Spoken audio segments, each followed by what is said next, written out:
You don't have to live on someone else's benchmarks. You have to make your own. I was almost 17 years old when I decided to pursue law after my 12th. Nobody around me had faith on me since throughout my school life I was an average student scoring average percentage, average marks. They were really afraid if I will be able to pursue such a big degree, such a big commitment, because law requires a commitment. But I decided. I didn't got any support from anyone. I set for my first exam, that was SLAT, that was for symbiosis.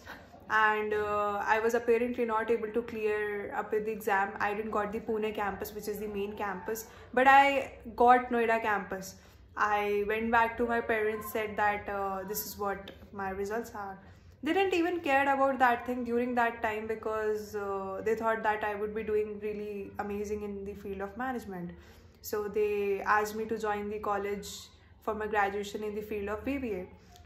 I did the same, but I didn't give up on my dreams as well. I started preparing for CLAT. I thought to drop a year and go to any of the reputed institutions. I had hope back in my mind that someday they are going to understand when I will be performing well and I will be showing my scorecards. Hence, they saw me struggling. They saw the zeal in me, the fire in me that I have to get into that thing. They eventually started supporting, and that was the time Corona hit. Bad timings, right? Yes, even I thought that. My exam was about to held in the month of May, but it apparently went up to the month of November. I sat for the exam. I was already about to complete my second year of graduation. I scored a really amazing rank. That was 652 rank, all India quota. And my parents, my father came and pat on my back and said, Priyanka, do you really want to join? I said, I really want to join, but I can't waste my another 2 years, which I invested in my graduation. I will be completing my graduation and sitting for DULLB and another exams, which is after graduation. I started working on for another 1 year, studying, taking up the coaching, sitting on for 8 hours on weekends, and going to the college Monday to Friday, studying on weekends after college.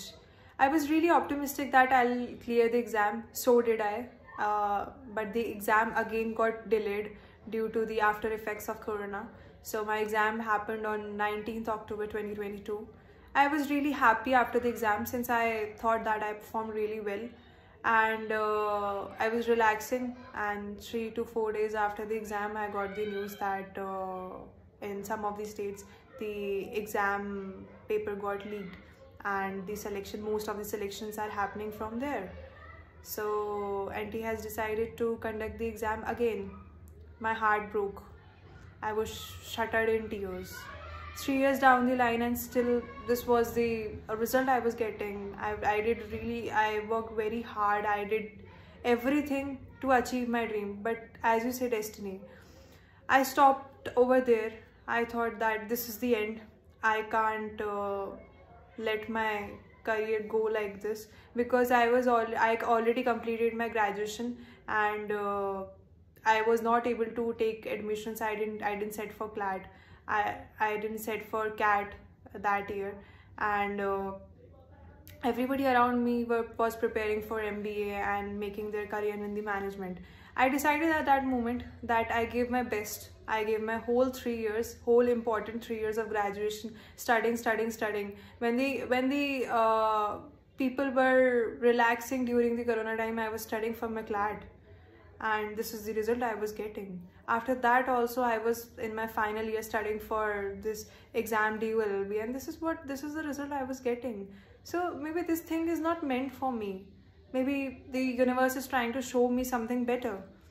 I decided I took 2.5 months sit for ZAT, and I had few colleges in mind and which course to pursue and which area to choose for my final job placements.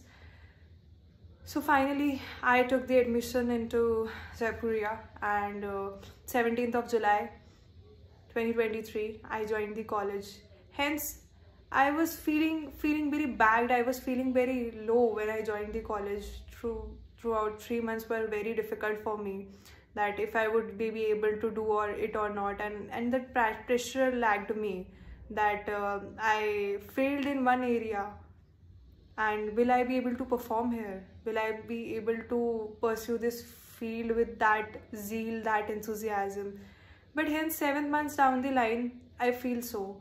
Maybe things sometimes don't happen to be in your favor because God has really planned something very good for you. So yes, this was my story.